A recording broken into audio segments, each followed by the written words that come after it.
بسم اللہ الرحمن الرحیم۔ السلام علیکم دوستو، آپ دیکھ رہے ہیں ورلڈ ویزا یوٹیوب چینل۔ میرا نام ہے سعید۔ دوستو، جیسا کہ آپ نے تھم نیل میں دیکھا ہے کہ ناروے کا جو وزیٹر ویزا ہے،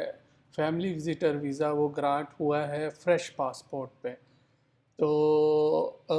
یہ بات بالکل صحیح ہے کہ یہ پاسپورٹ بالکل فریش ہے، لیکن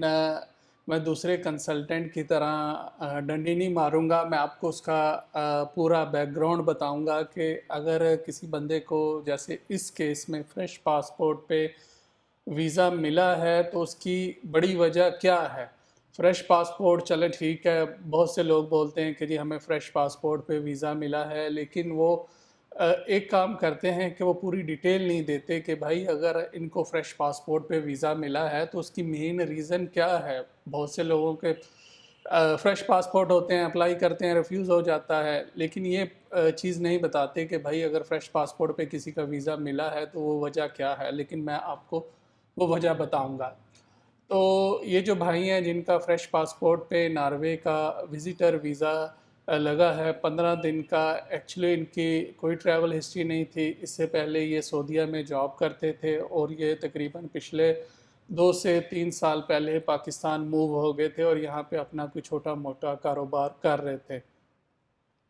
اب فریش پاسپورٹ پہ جب ان کا وزیٹر ویزا ہم نے اپلائی کیا تو ان کے پاس ایک عدد انویٹیشن تھا۔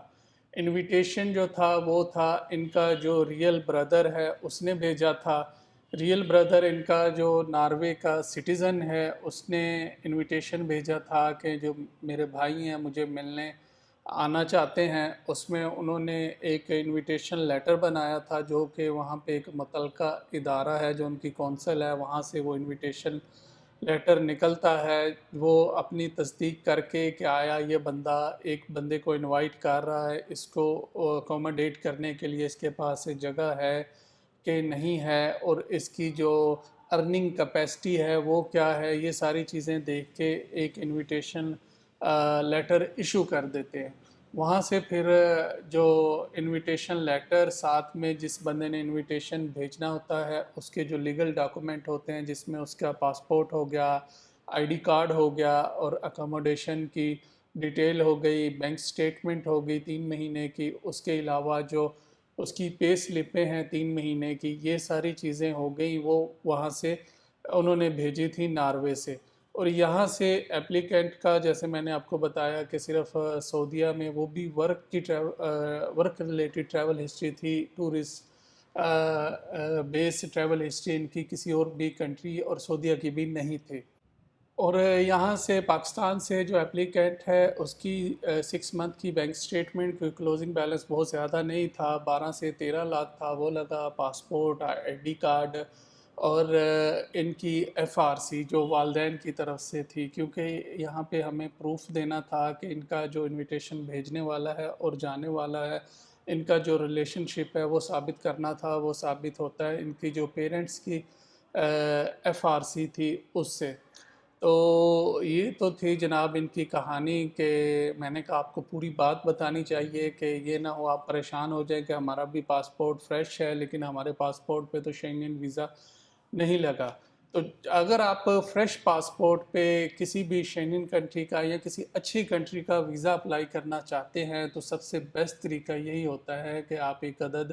انویٹیشن منگائیں۔ اگر تو انویٹیشن آپ کا جو بلڈ ریلیشن ہے، بلڈ ریلیشن میں آ گیا، آپ کے ماں باپ آ گئے، بہن بھائی آ گئے، اگر یہ آ جائے تو پھر ون آف دا بیسٹ ہوتا ہے۔ لیکن اگر یہ نہیں بھی آتا تو پھر آپ کسی یار دوست سے جس کی جو مالی پوزیشن ہے مستحکم ہے، اور وہ ایک چیز یاد رکھے کہ جب بھی آپ کسی سے انویٹیشن منگائیں اسپیشلی وزٹ سے ریلیٹڈ، تو یہ ضرور جانچ لیں کہ آیا جو بندہ تھا اس کنٹری میں رہ رہا ہے، چاہے ناروے ہے، سویڈن ہے، شینگن ایریا میں ہے، یہ شینگن ایریا سے باہر کی جو کنٹری ہے اس کا لیگل سٹیٹس اس نے کیسے حاصل کیا۔ اس نے اسائلم تو اپلائی نہیں کیا، اگر اس نے اسائلم کے ذریعے اپنا لیگل سٹیٹس اپلائی کیا تو ایسے انویٹیشن سے اوائڈ کریں، کیونکہ اس میں آپ کے زیادہ چانس ہے کہ آپ کا ویزا ریفیوز ہو جائے گا۔ تو یہ تو تھے ناروے کا جو کیس ہے اس کے متعلق اپڈیٹ۔ باقی اس میں جو ریکوائرڈ ڈاکومنٹ ہے جیسے دوسری شینگن کی کنٹری میں ریکوائرڈ ہوتے ہیں، آپ کا پاسپورٹ چاہیے ہوتا ہے جو پچھلے 10 سال میں ایشو ہو، اس کی جو ویلیڈیٹی ہے، جب آپ نے ڈیٹ لکھی ہے کہ میں نے فلاں تاریخ کو ناروے سے ایگزٹ کرنا ہے یا کسی بھی شینگن کنٹری سے ایگزٹ کرنا ہے، 3 مہینے ویلڈ ہونا چاہیے I D card, F R C, اور اس کے علاوہ آپ کے 6 month bank statement, maintenance letter, 2 سال کے گوشوارے، آپ کا این ٹی این، اور اس کے علاوہ